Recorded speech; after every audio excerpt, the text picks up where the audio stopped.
Bessiata Dishmaya, on est Masechet Zevachim, Daf Tzadevav Amoudalef, et on est au premier mot de la page. Et pour se remettre dans l'histoire, on avait vu que Rabba Bar Ilai, à Ilai, il avait interdit de manger du pain qui avait été cuit dans un four dans lequel on avait mis de la graisse de viande.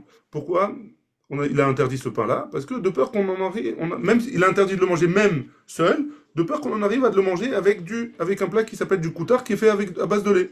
Et on avait objecté sur cet avis de Rabba Barilai, et la Gemara, elle avait resté dans l'objection, et donc a priori, on avait dit que si jamais on fait chauffer le four à fond après avoir mis la graisse, alors on pouvait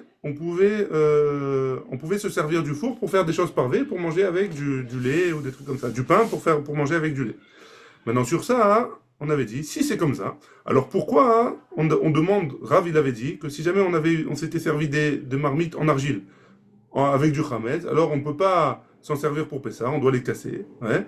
Réponse de la Gemara, on avait dit, réponse de Abaye, donc, pardon, Ravashi, il a répondu deux réponses. La première, il a dit que le four, on parle que le four, il était fait en matérette, en fer. Ouais. Et s'il est fait en fer, donc le fait de le faire chauffer, ça fait sortir le goût de la viande qu'il y a dedans. Deuxième possibilité, deuxième réponse, que si jamais le tour, on peut parler aussi qu'un tour, il est fait en argile, en Jerez. Et dans le premier cas, on parle que il a fait il a fait chauffer de l'extérieur, et donc de l'extérieur, si on l'a fait chauffer, ça suffit pas pour faire sortir tout le goût de la viande. Et deuxième cas, dans le cas du four, pourquoi on permet en le faisant chauffer, pardon, dans le cas des marmites, alors on les fait chauffer de l'extérieur, donc ça suffit pas pour enlever ce qu'il y a à l'intérieur. Et dans le cas du four, on fait chauffer le four à l'intérieur, et donc ça enlève le goût qu'il y a à l'intérieur, même si c'est en Jerez.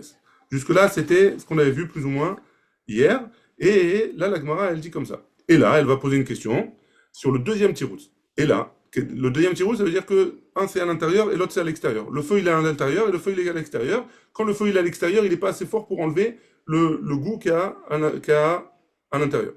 Et là, Kederot Shel Mikdash, Amai, Amar Rachamana Ishavru.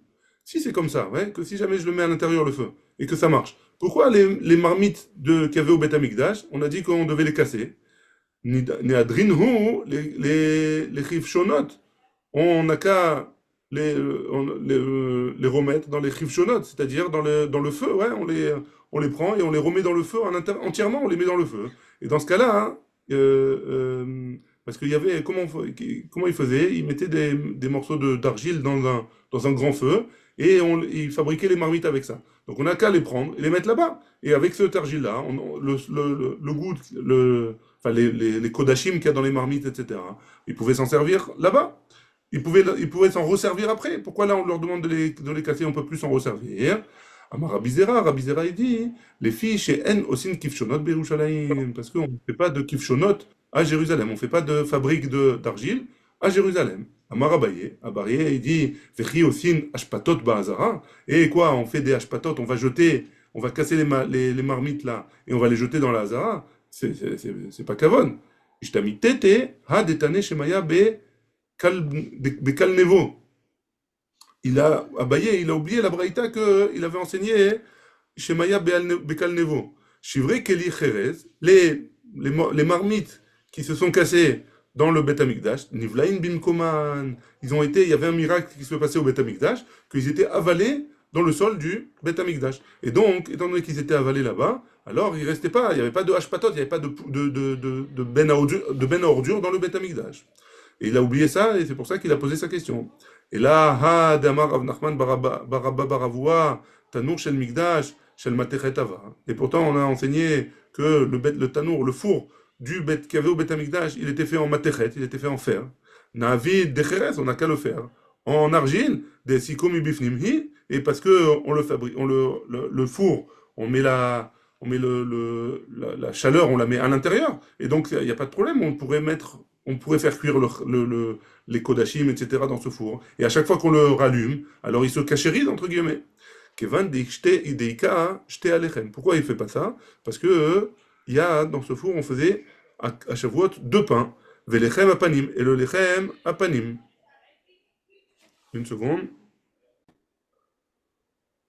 Donc dans ce four-là, on faisait les deux pains qu'on emmenait à Shavuot et le lechem apanim qu'on faisait toutes les semaines, qu'on mettait sur la table qu'il y avait dans le echal, sur le shulchan.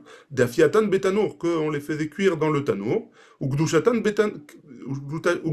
batanour. Et la gdusha, leur sainteté, elle était dans le tanour. Avalé kelisharet. Et donc ce tanour-là, ce four, il devenait un ustensile kadosh du Bet Amikdash. Avec klisharet, decheres, lo avdinan, et on faisait pas d'ustensiles qui servaient de sainteté pour le Beth Amikdash, des clicharettes, on n'en faisait pas en chérès, en argile, on les faisait en fer. Et c'est pour la raison pour laquelle ce tanour-là, ce four-là qui était au Beth Amikdash, il était fait en fer. C'est pas parce qu'on ne pouvait pas, on n'avait pas de solution pour le cachériser.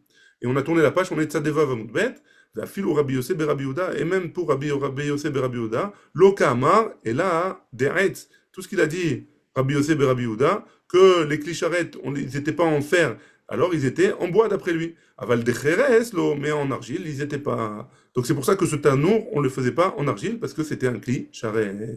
Rav Yitzhak Bar Yehuda, Varagil Kame de Rami Bar Chama. Il avait l'habitude, Rav Yitzhak Bar Yehuda, d'étudier devant Rami Bar Chama. Shavke, Veazil, les Rav Shechet. Un jour, il a abandonné, entre guillemets, Rami Bar Chama, et il a été étudié chez Rav Shechet. Il a changé de Rav. Yom Achad, Pagabé. Un jour, Rav Shechet, pardon, pas Rav Shechet, un jour, Rami Bachama, il a rencontré son ancien élève, Pagabé. Amarlé, il lui a dit, Al kaftan niktan, recha ate la leyad. Il lui a dit, entre guillemets, il lui a fait une réflexion, que tout celui qui se rapproche de la malchoute, ouais, parce que Rav Shechet c'était le Gadolador, il croit, hein, tout celui qui se rapproche du Gadolador, il se prend après lui il prend le kavod qu'on lui donne pour de l'importance. Mais non, c'est pas parce que tu t'es rapproché de quelqu'un que tu es important. La Gemara elle continue à marler, pardon, voilà. Mishum de Hazan Tlach, les kamé de Rav Shechet. Étant donné que tu t'es rapproché de Rav Shechet, Avitlach qui est Rav Shechet, tu te considères comme Rav Shechet. Amarlé, il lui a répondu, Lav Mishumachi, c'est pas pour ça que je suis allé étudier chez Rav Shechet. Mar, qui beina miltamine, parce que quand j'étudiais avec toi, alors tu me racontais que quand je te posais une question de halacha, pashit li misvara, tu me répondais en me donnant une svara, un avis, ouais. Misvara, ça veut dire de ta réflexion à toi personnelle. Qui mashbart matnita, quand moi je t'objecte avec une mishnah ou une braïta, pichala, ta pardon, ta réponse, elle a été rejetée. Ouais. Rav Shechet, par contre, quand je vais Rav Shechet, qui beika miltamine, quand j'ai une question à lui poser et que je lui pose une question de halakha, pashitli mi matnita, il me répond avec une mishnah. Dechinami mashkachat matnita ou parcha, même si je te trouve une, une pircha, ouais, une contradiction sur ta, même si je te trouve une contradiction sur sa Mishnah, alors Matnita ou Matitna, c'est une marloquette dans les Mishnayot. Donc moi, hein, quand je préfère aller étudier avec lui, parce que ce qu'il m'enseigne, en tout cas, c'est une Mishnah et c'est pas sa réflexion personnelle. Par contre, quand c'est avec toi, tu me donnes ta réflexion personnelle. Et quand je te pose une question, je t'objecte d'une Mishnah, alors il n'y a pas de réponse. Tu peux pas, toi, tu es un Amora, tu peux pas contredire une Mishnah. Amarle, Bae mine milta de Evshitlar ki Matnita. Donne-moi pose-moi une question de halakha, ou tiens un safek, et tu vas voir que je vais te répondre sur quelque chose avec quelque chose qui correspond à une Mishnah ou à une Braïta. En tout cas pour les Tanaïm. Béamine, il lui a posé la question comme ça. Bichel, si jamais un homme, il a cuit de la viande d'un korban. Bemiktsat keli, dans la moitié d'un ustensile. Taoun merika ou shtifa, ou en taoun. Est-ce qu'il y a besoin de merika ou shtifa, c'est le processus pour le laver? Merika ou shtifa, ça veut dire un genre de hagala comme ça et de shtifa de lavage, ouais, où il n'y a pas besoin. À Marley et Notaoun. Il lui a dit non, il n'y a pas besoin parce que c'est sur la moitié. Midi d'Ava à Azaha. Comme le din, il lui a répondu en lui donnant une svara, une conclusion que lui il a fait, que c'est comme midi d'Ava à Azaha. C'est comme la Azaha. La Azaha, c'est quoi? C'est le fait d'asperger avec le sang du khatat. Que le sang du khatat qui a éclaboussé sur l'habit, alors qu'est-ce qu'on a appris? Qu'il n'y a pas besoin de lui faire à cet habit-là, hein, de le laver seulement l'endroit où il y a eu le sang. On n'est pas obligé de laver complètement tout l'habit. Ça, c'est la souga qu'on avait vue un peu plus haut, il y a quelques pages. Ouais. La Gemara, elle dit Vea lotana achi. Et pourtant, tu peux pas me faire.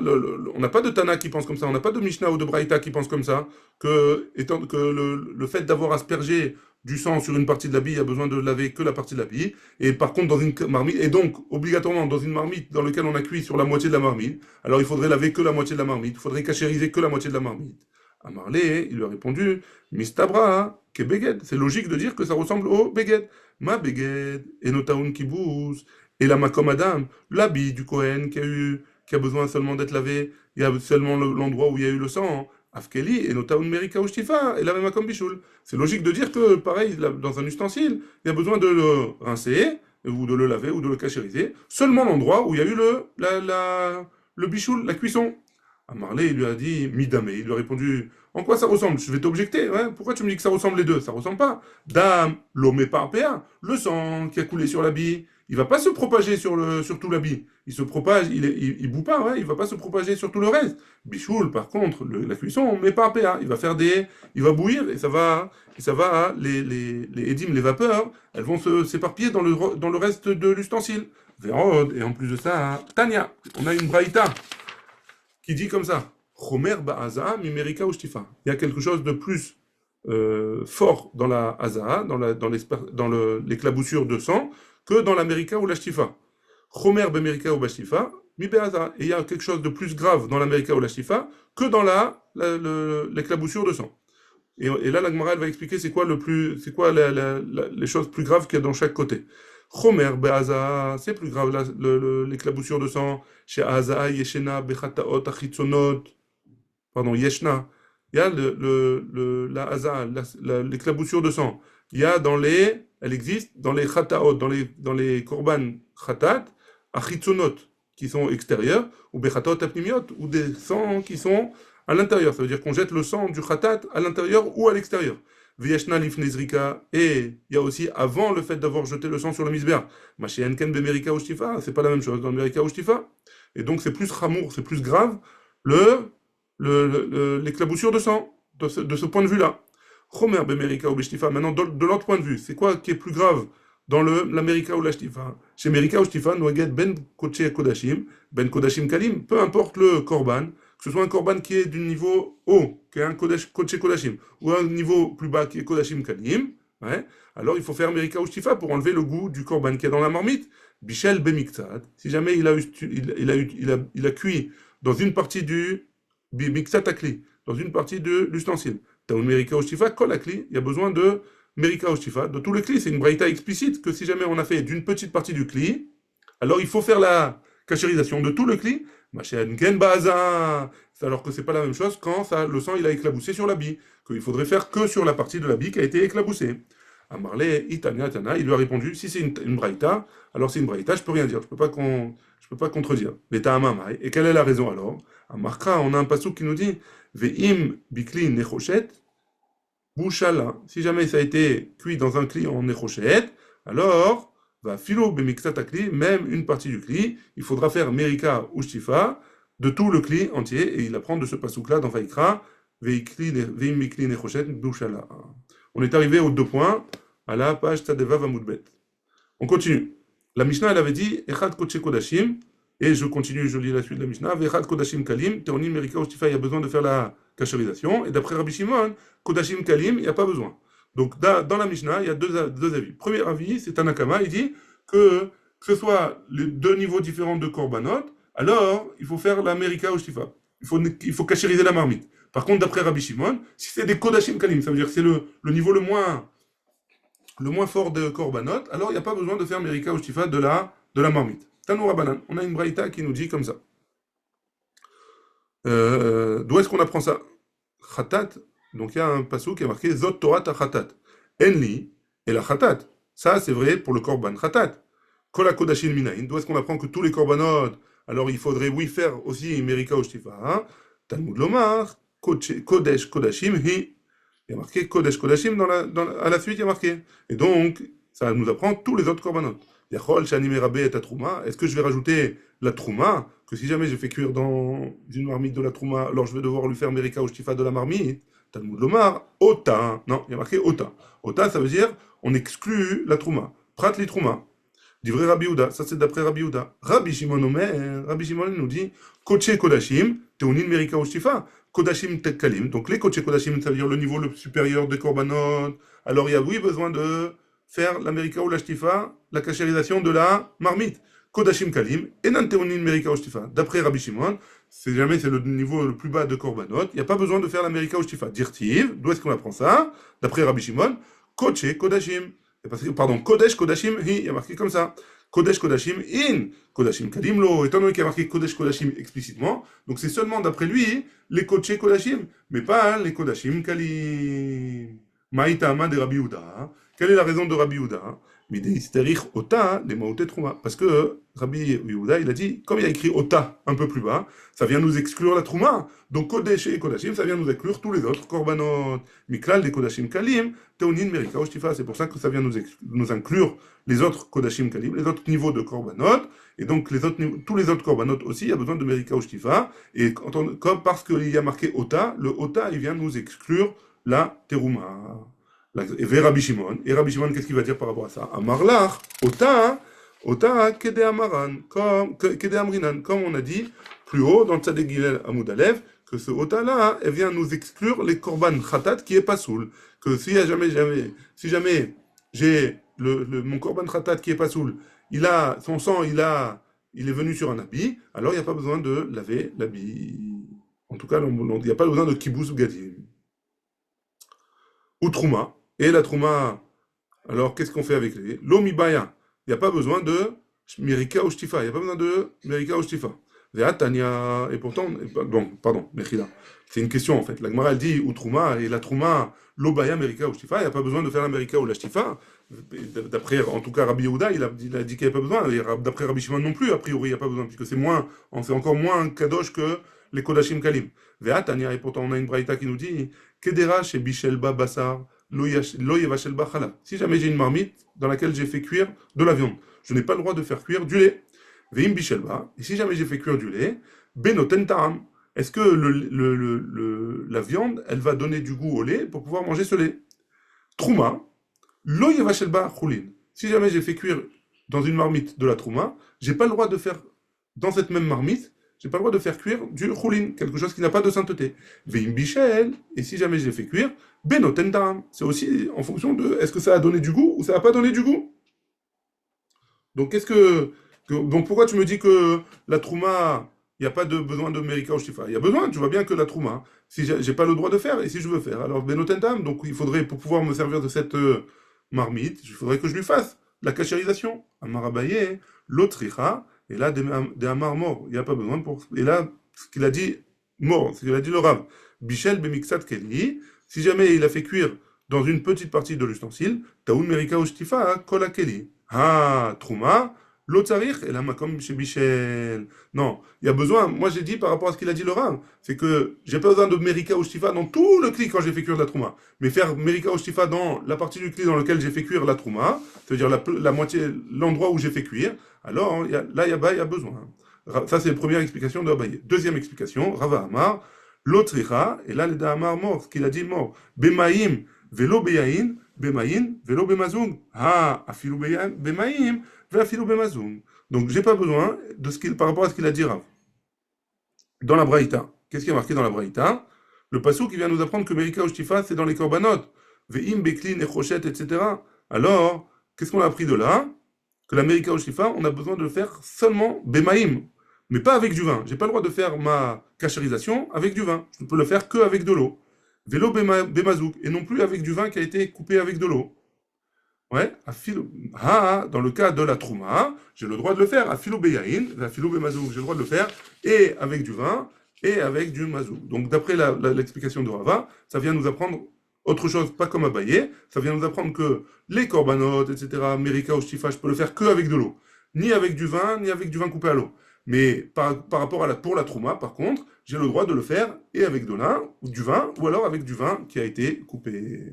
Troisième explication, Rabba Baroula Amar, l'Otrecha, et là, l'Eda Amar mort, Merika ou Shtifa, Betsonen. D'après ce que tu as dit, que la Merika ou Shtifa, elle doit être faite avec le tsonen, de l'eau froide. Ah, afilou bechamin, par contre la trouma, je peux le faire même avec de l'eau chaude. Ani chaleman de amar merika oshtifa betonen. Ça va bien d'après celui qui dit que l'américa oshtifa, je la fais avec de l'eau froide. Et là, les man de amar merika oshtifa, merika bechamin, oshtifa betonen. Mais d'après celui qui dit que l'américa et la shtifa, c'est fait de deux manières différentes. On voit maintenant, hein, c'est quoi l'américa ou la shtifa. D'après un avis, c'est que avec de l'eau froide. D'après le deuxième avis, l'américa, je le fais avec de l'eau chaude, donc je fais bouillir, ouais, je fais bouillir mon eau, ou shtifa betonen, et après je le rince à l'eau froide. Maïka le memar, qu'est-ce que tu vas dire, Rabba Baroula, qu'est-ce que tu vas dire? Shtifa yeterta, la shtifa, elle est en trop. L'américa, pour la trouma, ça suffirait. La shtifa qui est après, elle est en trop, elle n'est pas obligatoire. Pour la trouma. On est arrivé à la Mishnah en bas de la page, on fait la Mishnah, Bezrat Hashem, et après la Gemara demain, si Dieu veut. Rabbi Tarfon Omer, Bichel, Rabbi Tarfon il dit, si jamais un homme, il a cuit de la viande des corbanotes dans un ustensile, Mitra tarigel, au début de la fête. Yevachel bo kol harigel. Cette marmite, il peut s'en servir pour toute la fête. Pour toute la fête, hein, sans le faire l'américa ou la shtifa. Et seulement à la fin de la fête, il devra faire l'américa ou la shtifa de cet ustensile. Chachamim omrim, atman achila, merika ou shtifa. Non, jusqu'à l'osman de la achila. Si par exemple j'ai un korban je peux le manger pendant 2 jours, alors d'après Chachamim, j'ai 2 jours pour faire l'américa ou shtifa de la marmite. Mais pas toute la semaine, parce que toute la fête, ça veut dire j'ai le droit pendant Chol HaMoed. Ouais. Donc ça, non. D'après Khamim, non. D'après Tanakama, Rabbi Tarfon, oui. D'après Khamim, non. On continue. Le deuxième cas de la Mishnah. Merika, Kimrikat Akos. L'América, c'est comme si je rinçais un verre. Ou Shtifa, et la Shtifa, Keshtifat Akos. C'est comme la Shtifa du verre. Merika ou Shtifa Betsonen. D'après cet avis-là, l'América et la Shtifa, c'est à l'eau froide. Ouais. À Shipoud, ve à Askala, Magilin Bechamin. Shipoud, c'est la brochette.